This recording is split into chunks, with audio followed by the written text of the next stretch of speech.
도 박해가 심합니다. 여러분들은 그런 박해를 당해보지 않았을 수도 있어요. 저도 그런 박해는 받아보지는 못했어요. 나는 모태신앙이기 때문에 예수 믿는 것 때문에 박해받는 것, 직장 생활할 때 한번 당해본 적이 있어요. 예수 믿는 것 때문에 교회 나간다고 하는 것 때문에 직장에서 잘려버리고 그런 적은 있어요. 그 박해죠. 때로는 보이지 않는 박해, 힘들지 않은 박해, 때로는 나 나름대로 힘들고 어려움도 있었지만 교회 나가고 예수 믿는 것 때문에 직장 그만두라는 거죠. 주인이, 사장. 잘리는 거죠. 그렇게 지금도 그런 영적인 어둠이 있는 곳에서는 예수 믿는다는 것 하나 때문에 박해를 받는 사람들이 있습니다. 지난날을 돌아보면 예수 믿는다는 것 때문에 박해받고 매맞는 그런 경험도 한 사람이 있을 것입니다. 아마 여러분들에게도 한 사람 한 사람 질문을 던져보면 그런 경험들이 있을 것입니다. 앞으로도 저와 여러분들이 때때로 예수 믿는다는 것 때문에 박해를 받을 수 있습니다. 박해받을 수 있어요. 예수 믿는 것 때문에 불이익을 당하고 예수 믿는 것 때문에 세상 사람에게 왕따를 당하는 일들이 있게 될 거예요. 있을 수 있어요. 그런 것들이 다 예수 믿는 것 한 가지 때문에 박해받는 것입니다. 예수 믿는 것 때문에.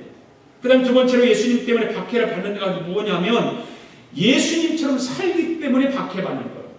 예수님처럼 살기 때문에. 디모데후서 3장 12절 기록했습니다. 시작. 무릇 그리스도 예수 안에서 경건하게 살고자 하는 자는 박해를 받으리라.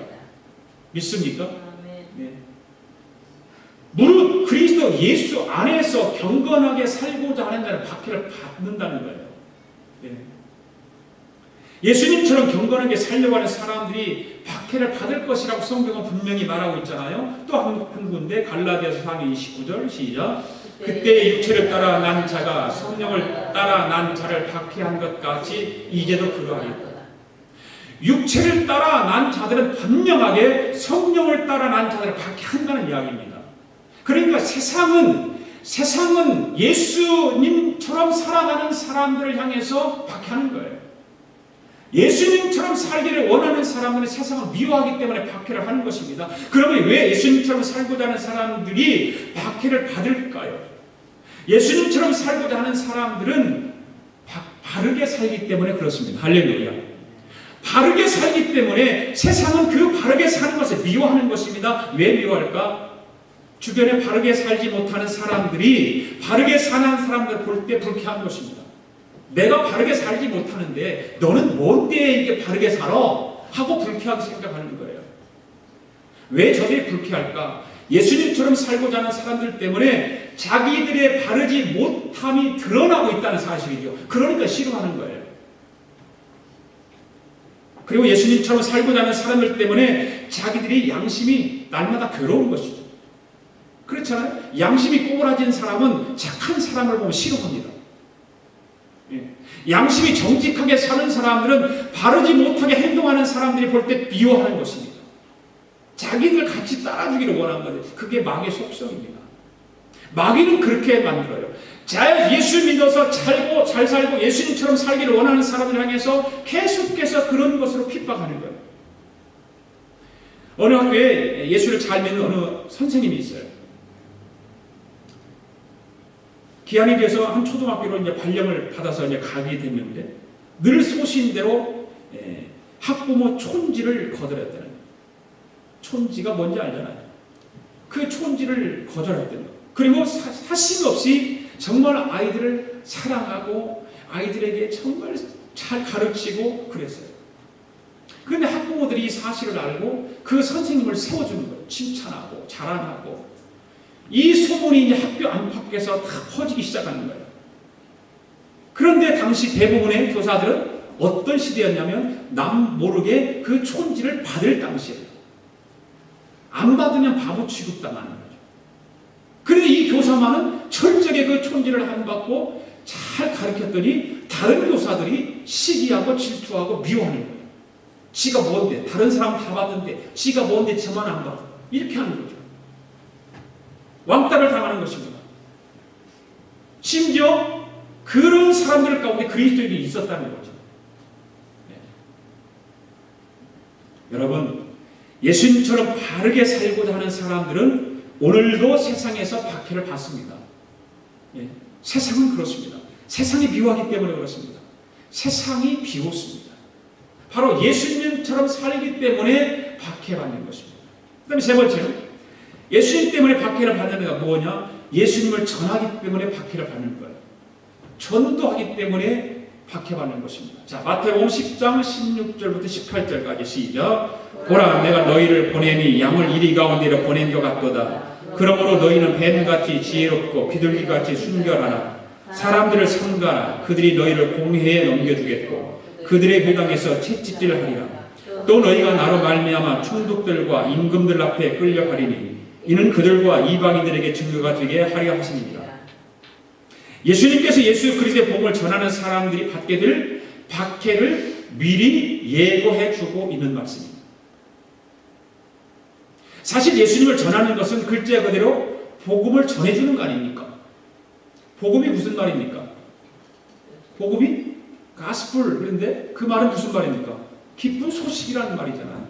기쁜 소식을 전해주면 감사하게 받아야 되는 거 아닙니까? 그리고 좋아해야 되잖아요. 그런데 세상은 그걸 순수하게 받아야 됨에도 불구하고 그걸 정말 감사하게 받아야 됨에도 불구하고 그거를 거절하는 거죠. 그냥 반대하는 것입니다. 유명합니다. 많은 경우에 보면 애를 먹여요.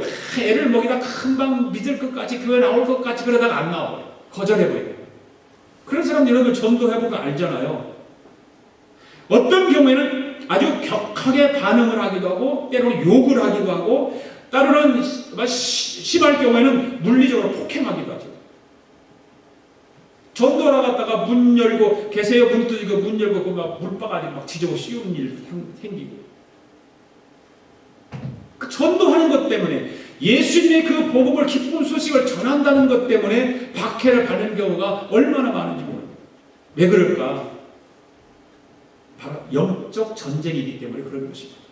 영적 전쟁이기 때문에 그런 박해를 받는 것입니다. 예수님의 복음을 전하는 일은 사탄이 점령하고 있는 사람들의 심령에 대한 선전포고잖아요. 그렇잖아요. 예수 믿으십시오. 예수님을 믿어야 천국 갑니다. 예수님 믿어야 정말 이 세상을 아름답게 행복하게 살 수 있습니다. 그 말이 어떤 말이냐? 사탄의 점령을 당하고 있는 사람들에게는 선전포고와 같은 거예요.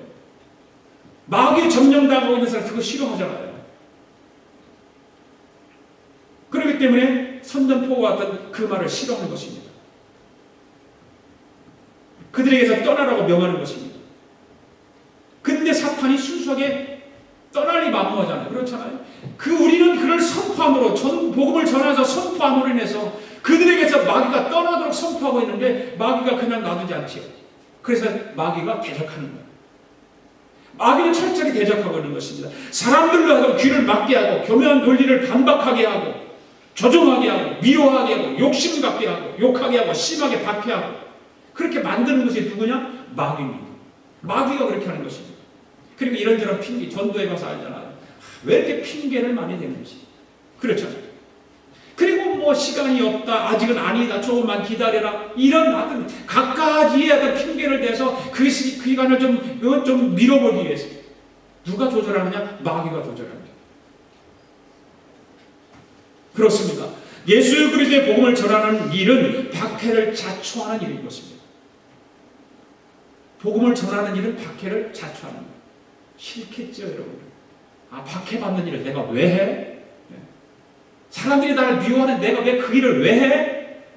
그런데 성경은 여러분 의로 인하여 박해를 받는 사람이 복이 있다라고 말하고 있는 거예요. 의로 인하여 박해받는 자가 복이 있다. 그리고 우리가 한 가지 여기 짚고 넘어갈 것이 있는데 예수님 때문에 박해받는 것과 예수님을 믿는 자신 때문에 박해받는 것을 구별해야 된다 그 말입니다. 사람들은요 예수님 때문에 박해받는 것과 자기 자신 때문에 예수 믿는 나 자신 때문에 박해받는 일들이 있어요. 어떤 것일까? 바로 우선 그리스도인이요 자신의 잘못과 죄 때문에 박해받는 것과 예수님 때문에 박해받는 것을 구별해야 되는데 예를 들면 그리스도인이 법을 어기거나 불의를 행해서 박해를 받게 될 때 이것을 의로 인해 박해를 받는 것이라고 호도하는 경우가 있다 그 말입니다. 이건 내가 지켜야 되고 내가 질서를 지켜야 되고 법을 지켜야 됨에도 불구하고 내가 지키지 않아서 내가 불의를 행해서 박해를 받는데 그것이 바로 무슨 예수님 때문에 내가 이거 받는다라고 그게 착각하고 있다 그 말입니다. 그걸 호도하고 있는 것입니다. 그런데 어떤 사람은 자기 자신이 불의를 행하고 박해를 받는데도 하나님을 원망하는 사람이 있어요. 하나님 이런 때 왜 뭐 하는 거야? 나를 좀 이렇게 지켜주시지. 자기가 법을 지키면 아무 상관없는, 아무 일 없는 거 아니에요. 박해 받을 이유도 없고 원망 들을 이유도 없는데 법을 안 지키고 듣는 것 때문에 하나님을 원망하고 그러는 것입니다. 그 다음에 그리스도인이 지나친 신앙생활 때문에 비난을 받는 것, 예수님 때문에 박해받는 것을 구별해야 된다 그 말입니다. 예를 든다면 그리스도인의 신앙생활이라고 하는 핑계로 마땅히 해야 할 책임을 등한히 하면서 비난을 받게 될 때 이것을 의로인의 박해를 받는 것이라고 호도한다 그 말입니다. 그런 것까지 호도해서는 안 되죠. 그렇죠. 그리고 이 그리스도인이 신앙과 무관한 일 때문에 박해받는 것과 예수님 때문에 박해받는 것을 구별해야 돼요. 예를 들어서 그리스도인들이 정치적인 활동에 참여했다가 정치적 입장이 다른 사람에게 비판을 받을 때 사람들은요, 그런 사람들도 이것이 의로 인해서 자기가 박해를 받는다고 호도하고 있는 거예요. 그래서 우리는 마태복음 10장 16절에서 예수님께서 하신 말씀을 깊이 기억해야 되는데 그 말씀이 뭐냐? 너희는 뱀같이 지혜롭고 비둘기같이 순결하라 그 말입니다. 뱀같이 지혜롭고 비둘기같이 순결하라. 우리가 신앙생활하면서 비본질적인 것 때문에 박해를 받지 않도록 지혜롭게 처신하라 그 말입니다. 이게 왜 본질적인 것을 놔도 비본질적인 걸 가지고 왜 핍박받는다고 박해받는다라고 이야기하냐 그 말입니다. 그렇잖아요. 그리고 비본질적인 일에 연루되어가지고 비본질적인 것이 손해되지 않도록 순결함을 지켜나가야 되는데 우리는 본질적인 것에 다 제쳐놓고 비본질적인 영향에서 달려가고 있다는 거죠. 성경은 그거예요. 너희는 뱀같이 지혜롭고 비둘기같이 순결하라고 하는 말이 바로 그 말이거든요. 우리는 비본질적인 것과 본질적인 것을 구분할 줄 알아야 돼요. 저는 말씀을 준비하면서 내 자신을 참 돌아봐서 나는 과연 예수님 때문에 박해를 받고 있는가?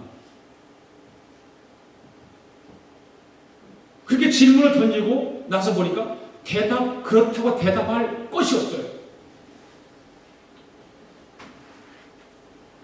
과연 나는 예수님 때문에 박해를 받고 있는가? 라고 질문을 던졌는데 답이 없어요. 그렇다. 답이 없어요. 왜 그럴까? 제 주변에는 온통 예수 믿는 사람들 뿐이기 때문에 저를 박해할 사람이 없기 때문에 그래요. 저를 박해할 사람이 없어요. 오히려 목사인 저를 세워주고 높여주는 사람들이 더 많죠. 왜 제가 박해를 받지 않을까? 제게 문제는 믿지 않는 사람들과 함께하는 기회가 별로 없다는 것입니다. 믿지 않는 사람들과 함께할 시간이 없는 거예요. 뭐 만날 이유도 없고요. 그러다 보니까 박해를 받을 상황이 없는 것입니다. 박해를 받을 상황이. 그래서 안타깝게도 의로운의 박해를 받는 자에게 주시는 복을 누릴 기회를 놓쳐버리고 말하는 거 아닌가. 내가 그런 생각이 들어요. 의를 인하여 박해를 받는 그 복을 놓쳐버리고 만 내가 아닌가. 그래서 막 뜨끔하더라고요. 의로 인하여 복을 받는다고 주님께서 말씀하셨는데 나는 그러면 의로 인해서 받는 복이 없지 않는가? 여러분은 어떠십니까? 의로 인해 박해를 받고 계십니까? 저와 같이 그것 때문에 의로 인한 하나님의 복을 받지 못하는 그런 일이 없기를 나는 바랍니다. 의로 인해 박해를 받는다라고 하는 것,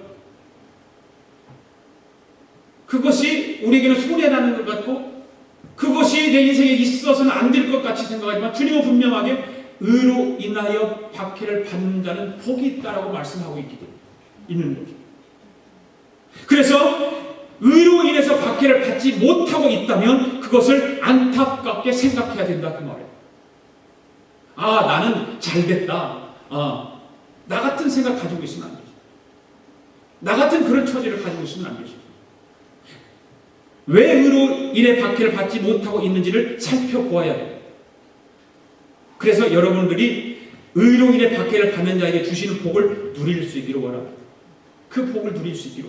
그렇다면 마지막으로 의료를 받는 사람에게 받게 되는 축복이 무엇일까라고 합니다.